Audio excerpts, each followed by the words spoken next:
The root cause of your sciatic pain is an injury to the last two segments of the lumbar spine. This is the L4, L5 segment and or the L5, S1. And it's usually something like a disc bulge or herniation like this.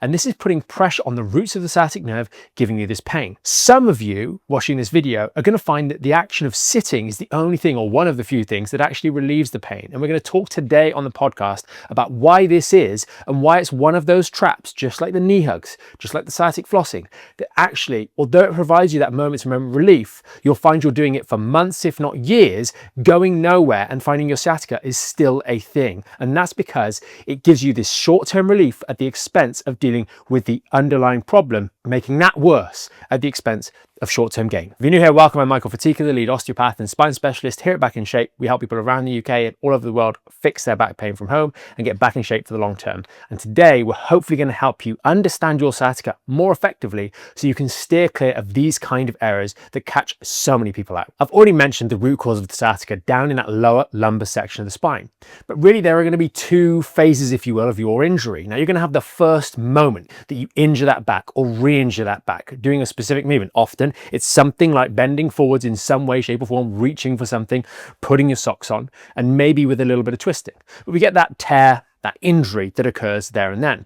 But much of the recurrent symptoms that we experience tend to be down to inflammation building up in the confined space. Now, inflammation is a perfectly normal reaction of the body, a necessary reaction to tissue damage. And just like in the ankle, our ankle might swell up, in our lower back this happens as well, as a means of the body diverting resources to the area that's injured to help it go through a healing and recovery process. But as you'll know, without examples like the ankle or a sprained wrist, it can swell up quite a lot. And when we've got this confined space in and around here, that congestion can start to create pressure that puts irritation through that sciatic nerve and brings on your symptoms. Even in scenarios where the disc bulge that might be there or herniation isn't even contacting the nerves themselves. It is this pressure or irritation from the congestion that is built up through that inflammatory process in a confined space, possibly made smaller through stenosis, which might be caused by bony changes, or more commonly, those bulging and herniated discs, that really is going to be giving you your sciatic symptoms. And what we're looking for is some kind of release valve that's going to take the pressure out of this area. And fundamentally, this sitting posture, this rounding of the lower back, because let's face it, you're not sat down there in that chair with bolt upright posture, you're relaxing into the chair, creates this release valve. And how does it do it? Well, because the bony hole can't stretch, what we can do is take the top of that hole, which might be the L4, the bottom side of the L4 vertebra, and the bottom of the hole,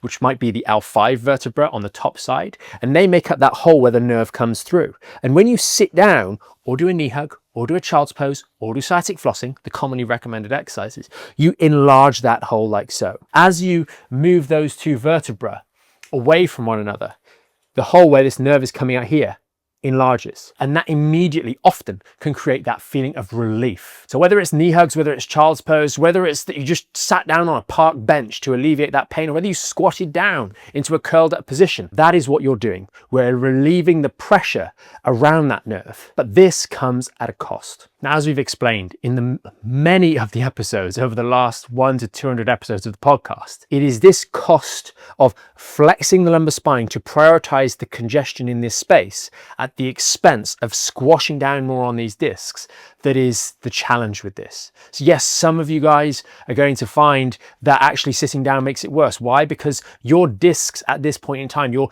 joint between one vertebra and the next is so intolerant to that extra load that it just doesn't help in the moment. But some of you will be in this certain level where the actual strain in the moment of the increased load through the disc in that flexed position when we're sat down, bearing in mind this puts around about 40 to 90% more body weight through that disc and through that segment of the spine. It's not enough to give you in the moment aggravation, but it is enough to provide some relief by opening out that space. And so what we're doing each time we're doing this movement of sitting down, slumped in the chair to provide some relief, or we're doing more overt stretches such as knee hugs, child's pose, sciatic flossing, is we are taking a joint that is trying to knit back together into the neutral, and we are pulling it all the way into this direction to really create a significant stretch through those ligaments that are trying to tighten back up. Now, this could be the posterior part, the back part of the annulus fibrosus, where that disc herniation is bulging through. Or it could be the ligaments that run from one vertebral bone to the next that provide stability to that segment.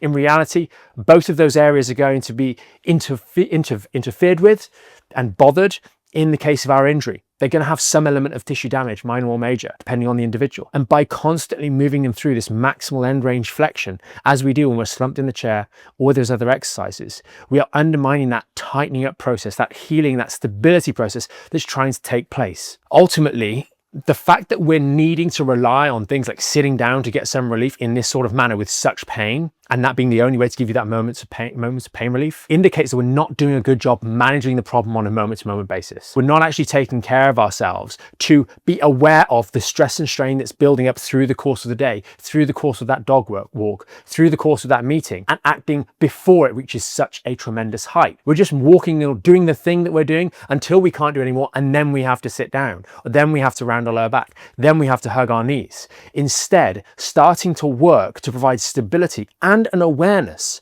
of the things that you're doing and how they might be straining that lower back. Knowing that if you walk for example, 10 minutes, as soon as you get to that 9-minute mark, things start to seize up. Well, bringing back your dosage of walking. So we're only walking for 8 minutes, 7 minutes at a time. So we don't feel like we need to then slouch into that chair. We feel like we can manage it a little better and not pushing ourselves. The space in which we should be pushing ourselves carefully within aggravation-free limits is within the context of our rehabilitative exercises. That's where we're actually going to improve the tolerance for load so that our back is in a better position to be able to deal with the stress and strains of real life. So we don't feel like we're in such a fit, such a state that we have to just curl up in a ball on the sofa to try and get some relief. There are really these two types of people. There's those that find that sitting and other acts like it create pain. And for those, there is an advantage. The very thing that's making your back pain or your sciatica worse is telling you that in the moment. And that's great. Those of you, like in this particular video, who find that you get relief from those sorts of movements or those sorts of practices, such as sitting down to take the pressure off the back. You're not really taking the pressure off the back, you're just making the hole bigger. You find that you've been doing this for weeks, months, maybe even years, and you're actually not going any better. And that's because we're not addressing the underlying problem. And we're getting caught up in that habit of doing something that is only giving us short-term relief. And we think it's helping us because it feels nice at the moment. And this is no different than scratching an itch after you've been stung by stinging nettles. It feels relieving, but it's actually making the problem worse. And so you know this is you if you've still been doing these things over and over again and not been actually getting better. So start working instead on building resilience back into your lower back, using and leveraging other relief-based strategies that don't violate principles of maintaining a neutral spine. Start to understand your capacity at the moment, and as that capacity changes, for tolerating load, tolerating strain on your lower back, so that you can less frequently exceed what is tolerable. And we've got a number of resources that are going to be great next steps to help you understand this process a little bit more. And two spring to mind. The very first is going to be a podcast episode we did on the core 5 for spine health. These are 5 essential exercises that everybody should be doing for their lower back health. Whether it's sciatica specifically that you're experiencing when you've got a formalized diagnosis of herniated disc, or you suspect there's some sort of disc bulge back down in the lower back and you're not getting any better. These exercises are accessible to absolutely everyone, and we explain a little bit more in that episode of the podcast. So check that out down in the link in the description. The second resource is all about providing that moment-to-moment relief for strain on that lower back at the root cause of your sciatica.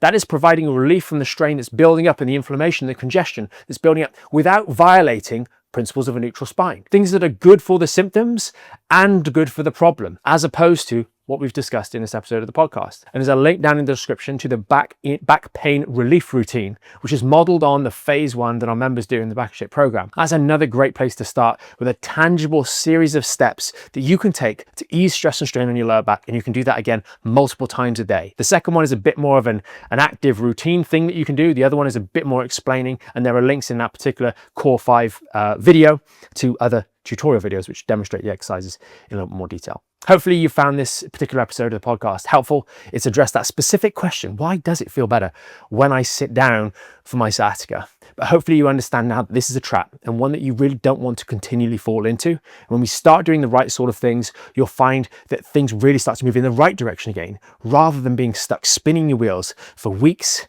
months, or even years on end. If you did find this one helpful, consider sharing it with someone else that might find it equally useful. And as always, thanks for watching till the end. We'll see you in the next one.